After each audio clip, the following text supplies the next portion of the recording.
And yep, it's going to be yet again Black Forest, of course, as we were expecting, as the home map of Berasita Pass. And the civilizations seem to be sticking the same. It's going to be Celts, Spanish, and Teutons for ByT, whereas for Frantic, it's Celts, Mongols, and Spanish. Well, Celts are going to be right now for Tim. So as the highest skill player on the team, he's going to be taking basically the most fun civilization in there. Because usually on Black Forest, Celts are kind of fun.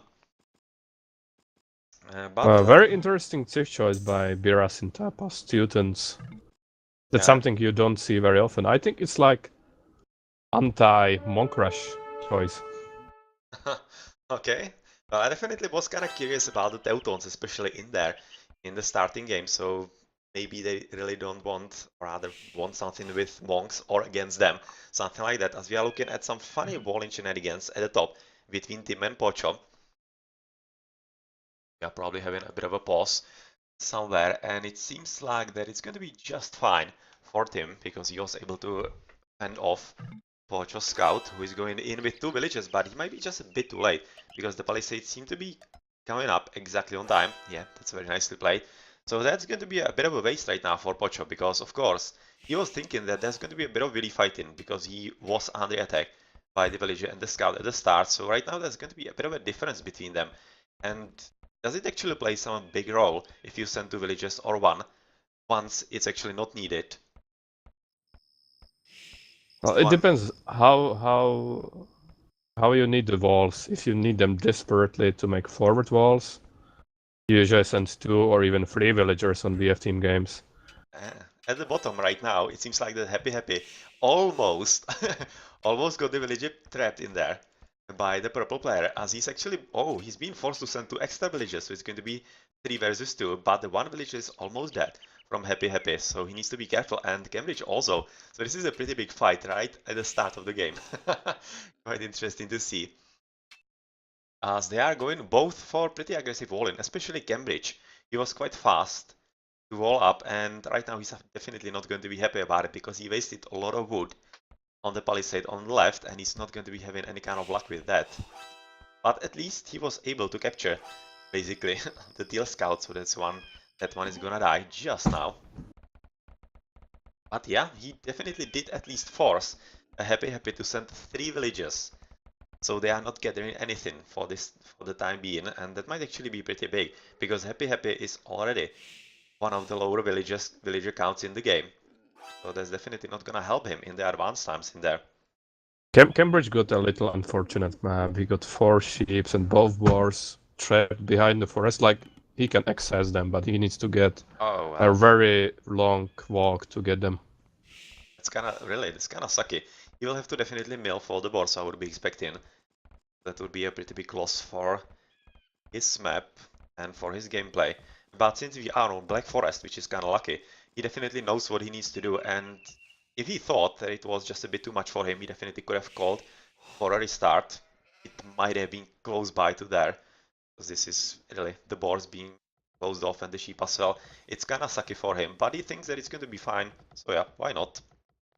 He probably thinks that he can beat his opponent just like that. Yeah, he got very bad start now. He was still fighting with 2 villagers since the minute 1. And now with all those very far away resources, he's forced to go on wood already under the TC. It's kind of curious when you have a look at the villager count, how Frantic were actually right now already 2 villages up, above 2 players from the opposing team. And that's Cambridge and Pocho, so basically both of these players were really fighting. But it's looking like that actually Frantic did it a whole lot more efficiently, and didn't really lose all that much time on the economy as their opponents. Kind of curious. We are looking at a bit of a fight in between the scouts of Lan, who is making an appearance in this game instead of Monaimon, if I remember correctly. And so Big Dale, well, he's right now just going to be scouting on top of the hill, going to be joined by Pocho, who is his opponent. So maybe that could be a bit of a fun with ByT taking on the scout 2-on-1. Let's see. Well, probably not. Doesn't seem to be all that interested on that or rather in the end. But still, Pocho is at least flaring there, so possibly there is some kind of idea to at least try to take the hill, as they still know there is the choke point in the middle, there is not walled from either side. Who is going to be sending the villagers there first? So far it seems like Chinese are actually not interested at all. And same is actually true for ByT. So it's really kind of curious, because it's really playing with fire, leaving choke point open on the Black Forest map. Right now we are at the 2v1, exactly as we expected. So big they are having to retreat back to home, and really nobody going in there with the villages at all. So definitely curious how this is going to develop, because this could potentially be a quite big surprise if maybe one of the teams even forgot about walling in the middle. It's like on BF games, you don't need to necessarily wall everything. You can just control the crucial spot with your scouts, and just wait. Like there's usually a big amount of wolves in the middle area. You can see it right now. There are like 5 wolves for the Chinese team if they were trying to wall that. So it's always a good spot to try to some sneak or some rush, feudal age rush or whatever. Well, I was right now looking at basically Cambridge gathering from the boars on the left, but he is still not having the mill. He was probably waiting for the enough resources. No, he made the mill, but I think he deleted it. He misclicked, I think, and deleted the mill. Well, he was definitely waiting for the very last moment when he had enough wood, just at the moment when the villagers were going to retreat. So not exactly sure what happened in there. He was having palisades wall in there for some reason. He made like 4 palisades. He put the villager inside of them, and he was killing the boar with one villager, Yes, which was surrounded by palisades, so the boar couldn't kill him. But I think the mill was already up, and when he was deleting those palisades, I think he misclicked and deleted his own mill, so he had to build it again. I think. Well, that's quite unfortunate, but luckily he is on Black Forest, so probably shouldn't cost him all that much in the times into advance and such, shouldn't really matter. But we are looking at finally Pocho going for the wall in the middle. So that's going to be ByT's walling up in there, whereas the opponents are still not going in there, like at all. Right now it seems like the 2 villages from Sobigdeo are coming into the middle. They might be actually those 2 attempting to wall up. And I'm kinda curious if maybe ByTs might be using the opportunity to actually wall a bit more aggressively. Basically, if they could be walling right next to the stone trade route, that might be quite deadly for them in the later game if they were able to actually hold it. Because without trade on Black Forest in the late game, you just don't exist. But they are not opting for that option. They go for a bit more safety and really want to be surprised or commit more villages to actually achieve that. As Happy is going to be the first to castle age, whereas Pocho is taking his time, most definitely, with even feudal age. That's another interesting stuff. Cambridge and Pocho still in the Dark Age right now. And well, it doesn't look like they're having that bad economies. But of course, they're still the feudal age advance, so it's about 2-3 villages less than the opponents. Well, he's in Dark Age because he was still fighting, and he also docked that like kind of late. He made those extra fishing boats, so I think it slowed him down a bit. His feudal age time. Yeah, this seems like a pretty decent pond to actually fish on. He's having about 4 shorefish, if I see this correctly. Which, if I remember this right, it should be some kind of threshold where it is actually usable and advisable to dock on Black Forest. It seems like quite well gauged for him, and he's going for market. Blacksmith, of course, going to be advancing to the next age as soon as possible. And looking at his map, he's kinda unlucky because he's having those 2 gold mines in the front, even though he does have a lot of gold and stone in the middle, basically towards the middle. Still, it might be a bit of a hard time for him if Tim is able to breach through, but so far it doesn't seem to be exactly the aim, as he is still quite nicely booming and yeah, not really interested in the aggression all that much. Just no idle time right now, unfortunately for Cambridge, as he has just finished with the boars, and he doesn't have even any kind of deer in there, so that's probably going to be some kind of idle time, as he doesn't have all that much wood. He does have some, but probably wants to keep it once he hits the feudal age or the extra building so that he can advance into the next age, into Castle 1.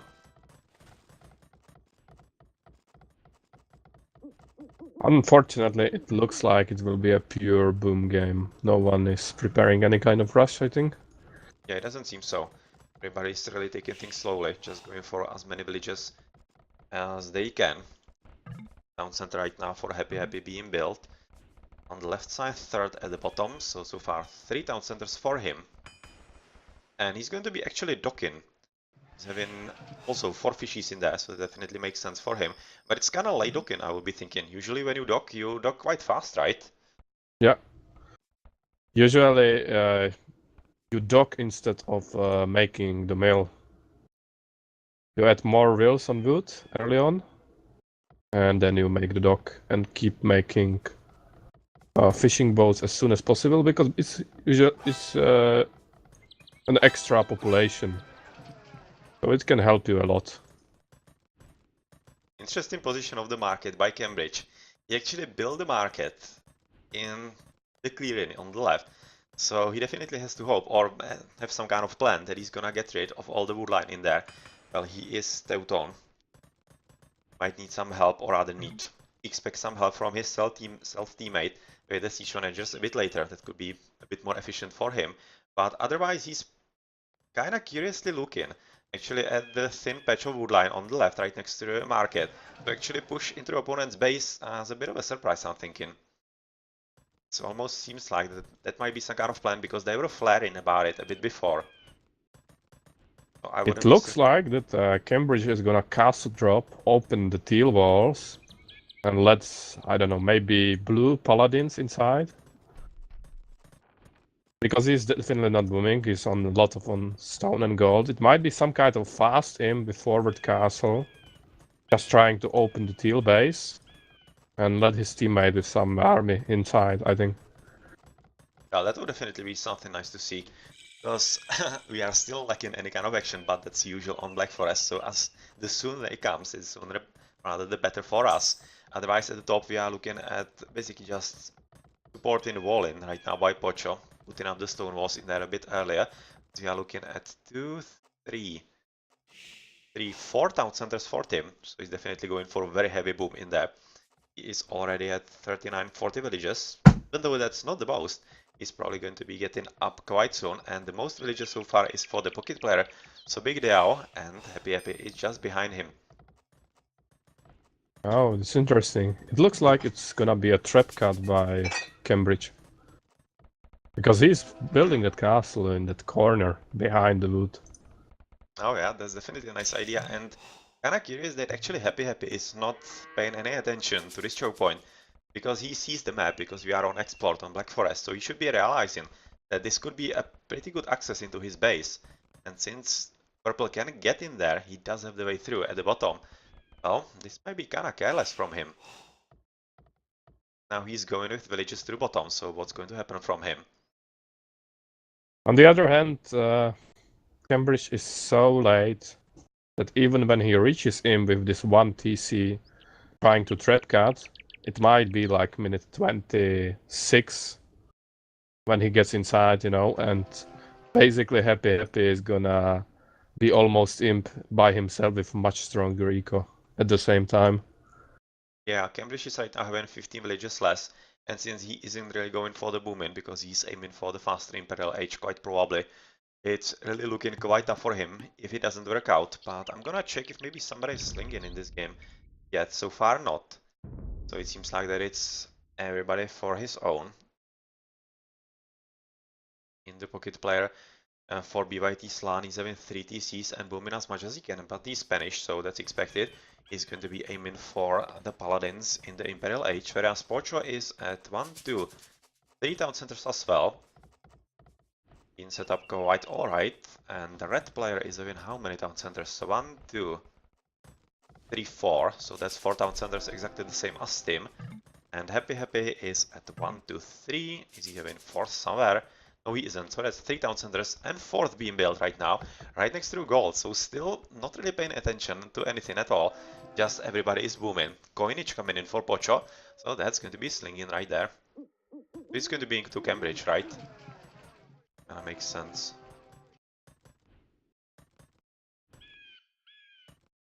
That's going to be slinging into someone else. It's kind of unexpected, to be honest.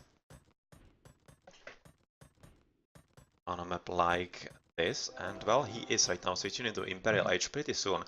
But happy, let's have a look into his point of view. If he's going to be ready for the next age sundown soon, he is not really soon. He does have the gold, but the food is just far away. He does have enough farms so that he could probably catch up with that quite soon, but he will have to somehow stop the creation of the villages, otherwise he's not getting Imperial Age anytime soon. Monastery coming up. Oh, interesting. Yeah, it's definitely a trap cut with monks fast in 1 TC, but it's so late that I think it won't make any damage at all, unfortunately. Well, he's going to be slung, most definitely, because Poxo is right now going even for banking. So Pocho is probably going to be sending absolutely everything into the purple player. Oh, are they slinging purple player? Are they slinging the blue player? I'm just gonna have a look right now. I would be expecting... Ah yeah, it seems like Pocho into LAN. So it seems like that actually Cambridge is just going to be pushing through with a few monks, and then it's going to be up to the paladins to actually do the damage, probably. Yeah. I think that the idea is the purple player will trap cut, open it, and then they will sling the blue player, who will just spam paladins over there into the Mongol base. Yeah, right now blue is sending villages right next to purple's base. There's been a bit of an altercation with the Wolfie in there, dropping a barracks as the first military building for him, it seems like. And going to be continuing a bit further with the stables, even though he's setting up... he's setting up far away. Because, of course, that's a long way coming around the bottom with all the paladins, so I'm not exactly sure this is the cleverest idea. He probably should have built them right in the clearing, or he will have to rely on his teammate to actually open a way at the top, where there is like 2 trees that could be potentially open. As if that doesn't happen, then that's going to be quite slow replacements for them. And definitely will need a bit more thinking from them. These markets are being established by Frantic team at the bottom left. Both rather so big they always right now dropping the markets and going to be ready in himself to start the trading with Tim at the very top, who is also finishing, and that's actually a very good trade route, very long one. It's basically from the bottom to the top, and not many choke points in the way. If it wasn't for the houses from Happy, he will probably have to delete a bit later into the Tim game. already realized what's going on, and he's making his workshop on the other side in the Mongol base.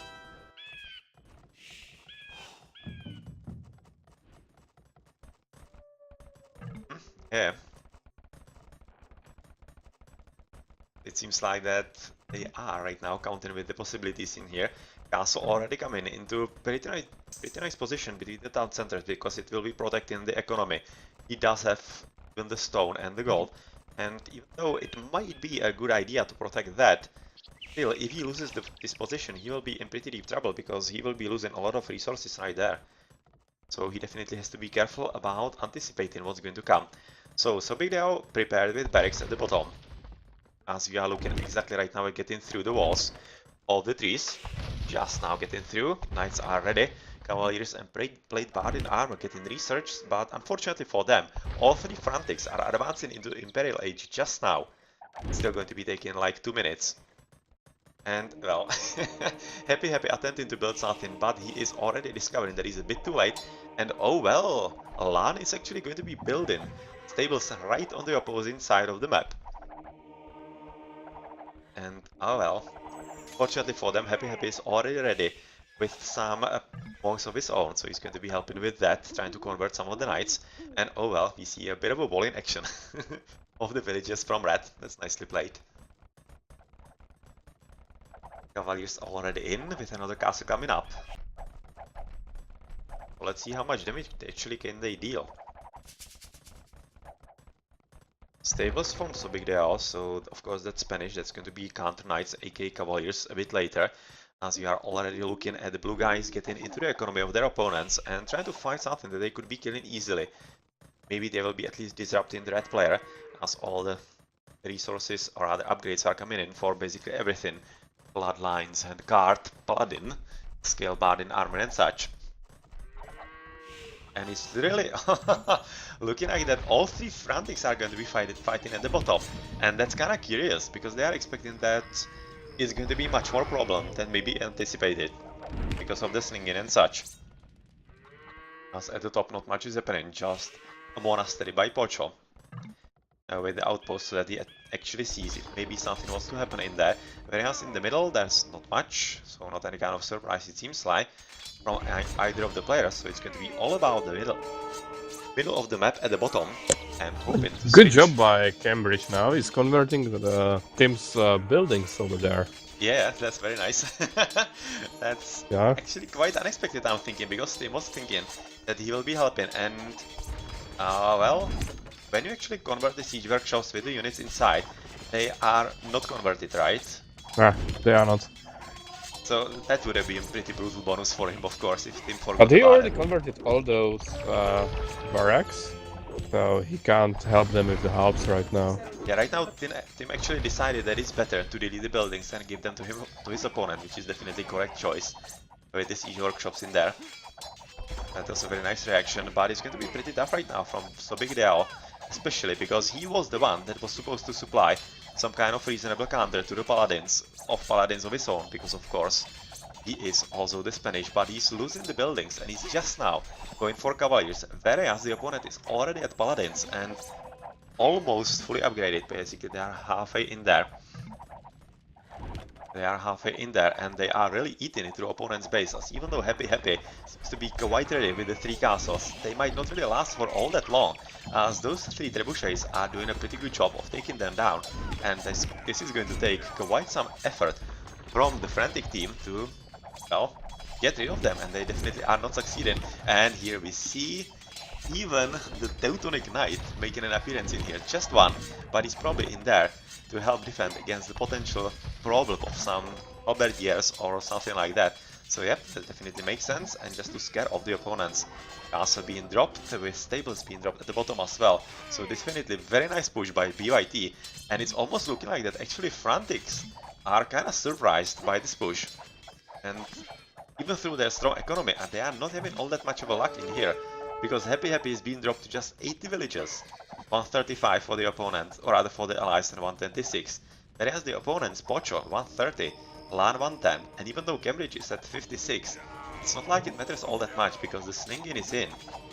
Pocho is actually not going to be continuing with slinging, as he's going for Imperial Age, and Tim is going to be slinging because he is going for banking, and oh my. These are some very desperate times for the Chinese team, and it's almost looking like that there might be a bit of a surprise brewing in. This first round match of the Division 4, and well, ByTs are definitely reaching for the win against these heavy favorites from China. Attempt to build a defensive castle, pretty close one, 4,400, but the Paladins should be stopping it. Oh man, they aren't! Oh, this is actually pretty huge luck right now for Happy and overall the team of Frantic, because this castle is going to be making it very hard for the opponents to raid, especially with the halberdiers finally coming in. And oh man, at least the trade route is getting clogged up quite a bit. Team having a pretty decent amount of barracks in here into the defense, with the halberdiers into fight on the left. So time's getting kinda calmer for Frantic. It's not really all that dangerous as it was just 2 minutes ago, but still, the danger is quite present. And I'm actually pretty surprised that they are pushing them that hard. And the very good thing is, like, Mongol is losing all his castles. Yeah, that's very important. If Lan could add like hand cannoneers against those halves, they could be in a really good position. And also, Pokcho is preparing his own army in front of the team base, and he will cut in 2-3 minutes. Yeah, and he has the advantage that he has the outpost in there, so he sees that his opponent doesn't have the outpost, so it's going to be complete surprise. Because he doesn't have any kind of idea about that. Yet another castle lost for the Mangudais maker, and really, he's running out of stone. I'm fairly sure about it, because he's having just 2 stones left at the top. And that might have been the reason for the banking from Tim to send for the castles. That might have been some kind of idea in there, so that he doesn't lose on the feast some of the stone. That is basically the most precious commodity on Black Forest, I would be thinking. And the battle is still very much raging on, and I'm just waiting at the time when Cambridge is going to be making Teutonic Knights against all those halberdiers. It will be fun.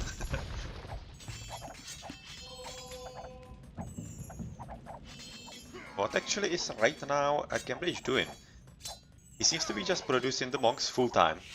Do you think he should be switching into some kind of other army, or is it going to be enough for him? No, I think he should stick with monks. What they should do now, I think that blue players should add some hand cannoneers, because basically 2 players are going full halves against him. And Mongol got just 1 castle. He got 2 castles now, but he got just like 10 mango dice, and the monks can take care of those mango dice. What he needs is to do something against those halps. I think he cannot fight halps forever with pure paladins. Yeah. Especially when the elite mango dice are gonna get upgraded, it's going to be just a pretty strong combo for them. And they're already right now going to be pushing them. But at the same time, Pocho is already breaking through at the top. There's going to be switching there once we see if this is repelled. Well, Teutonic Knight finally coming in from Cambridge. But this is going to be pretty much alright, so let's switch to the top, where Pocho is already having onagers. Going for siege onagers and coming into the opponent's base. And Tim so far, right now he has noticed, retreating with the villages, but it's already a bit too late because the green player is through, and he's going to be moving through with the combination of siege weapons and halberdiers, whereas his opponent is having literally nothing in there. He has no military buildings, he has just those 2 castles, and what can he actually produce? Vote raiders? They wouldn't be all that bad. Yeah, he needs to go vote raiders and some onagers, I think. It actually could be working quite alright because they are decent infantry, or decent, pretty good infantry, let's face it, and they will be getting rid of the siege weapons quite handily, I'm thinking. So that's something that Pocho should be looking at. And what he could add that would actually be working against that. Not exactly sure right now. Oh, careful that the onager shots are gonna come in. The biggest problem for Tim right now is that all his army is on the other side of the map. And he is nearly pop limit, while he's being pushed in his own base. Yeah, that might be the problem, exactly as you're saying, because if he's forced to switch into fight in his own base, it could be making a job quite easy at the bottom for his opponents, because they are already having pretty big problems Frantic dealing with the 2 opponents at the bottom. But if they had to deal with 1 less player in there, well, that definitely wouldn't be any kind of good news for them. So Tim getting pushed, let's have a look at the bottom, where a ton of halberdiers in both red and yellow jerseys are just moving into the castle, and well, we are seeing bombard tower spam to help with the defense for LAN, as trebuchets are finally coming in from Frantics, and Happy seems to be in a pretty good position with the help of his allies to push forward, as the monks are probably not enough, it seems like, and they could be needing, exactly as you say, some hand cannons that will be pretty deadly for all the infantry, especially basically the light infantry that halberdiers are. And well, it's like that actually Frantics are getting ground under their feet yet again, dropping some siege workshops for the mango dice. Mango die maker, aka Mongol, of course.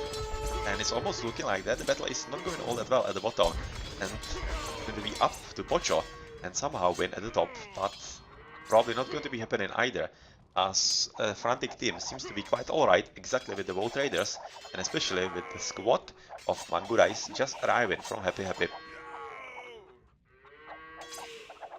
So it's seeming that the valiant efforts by ByTs are going to be repelled in the end, even though let's not call it a game yet, because there still is going to be a bit of fight at the top from Pocho, and at the bottom from the opponents, of course, LAN and Cambridge. But since it's basically going to be pretty much a LAN for the time being, because Cambridge doesn't have strong economy, he's right now at 108, Happy at 64. So the economy is actually better right now for ByT, but they are having problems actually making it count. Kinda curious.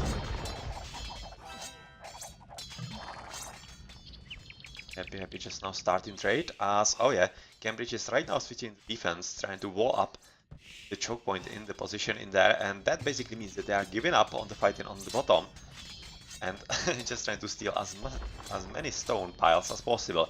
But well, otherwise they are going to be basically hoping that they can somehow survive long enough so that they get back on their feet in there, and hopefully even do something at the top, but probably not all that easy, because already yellow is through and green is right now working on defending himself as much as he can with the triple castle and bombard towers coming up in there. Oh man, that seems like a pretty decent blockade in here. So not really any kind of easy time for Frantic to come through this map. As at the bottom it's looking, oh well, a bit of a cheeky strat by Pocho, trying to break into the middle of the opponent's map, and they seem to be quite successful at that, even though at least Happy is having the Mango Dice ready. Yeah, he killed like 40 halves just before the Mango Days came with those siege managers. That was exactly the flank, or rather squad of the Halberdiers that we have seen moving from the bottom to the top, and it seems like the ByTs are the ones The that Happy are actually is creative. losing most of his Mango Dice against siege managers.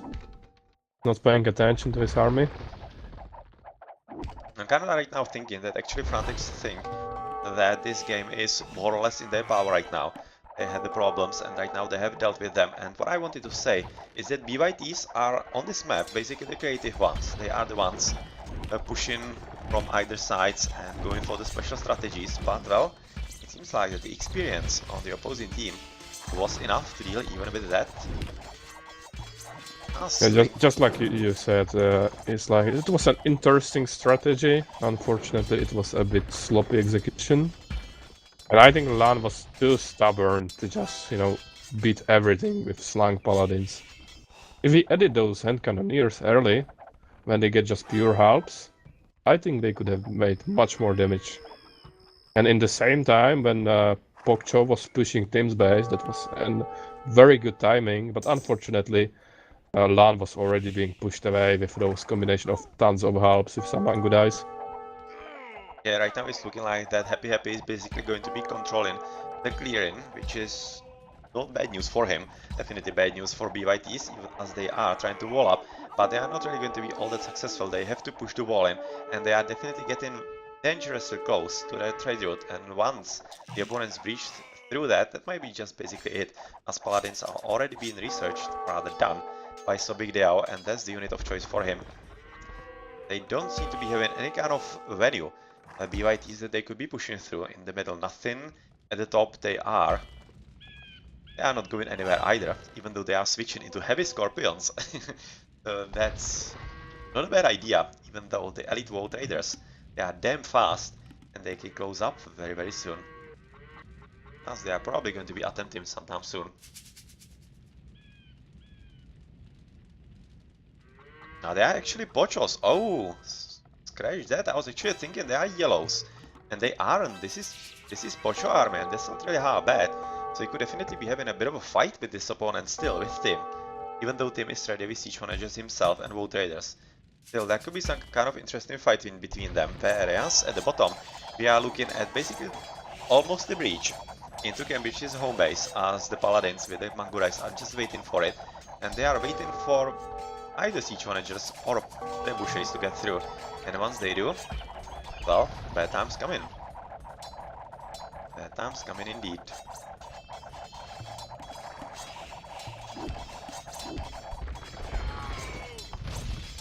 Alright, a bit of a cheap shots with the siege managers. Of course going to be working, but not all that much, because you can see the range of the Mangurais is quite big. But with the trebuchets already being on the battlefield, shouldn't be standing for much longer, and with the bombard towers coming up from the Spanish player as well. Oh, that was unfortunate. Actually, Pocho made the room for the opponents himself. Oh man, he didn't want to do that all that much. He just basically made it all that easier for the opponents to come through. But they did have their own siege managers, so it was just a question of time. Well, the ravaging of the opponent economy can begin. So that's going to be pretty much a clear course of action in here. Let's have a look at the top. Now still looking with the attempts by Pocho against his opponent Tim. Tim is having a pretty decent line of defense with the siege managers in there. It seems to be pretty okay defense. He doesn't even need to use any kind of woe traders, just now sending them in to get rid of the siege ramps. ByTs are most definitely not giving up on this game at all, still seeing a lot of fighting to be had for them, but unfortunately they are right now having the opponents right in the middle of the trade route, and even though Lan is trying to build at least some walls, and of course the gates in there, he's right now not lucky with that, and the trade cards are going for a funny way all around the middle.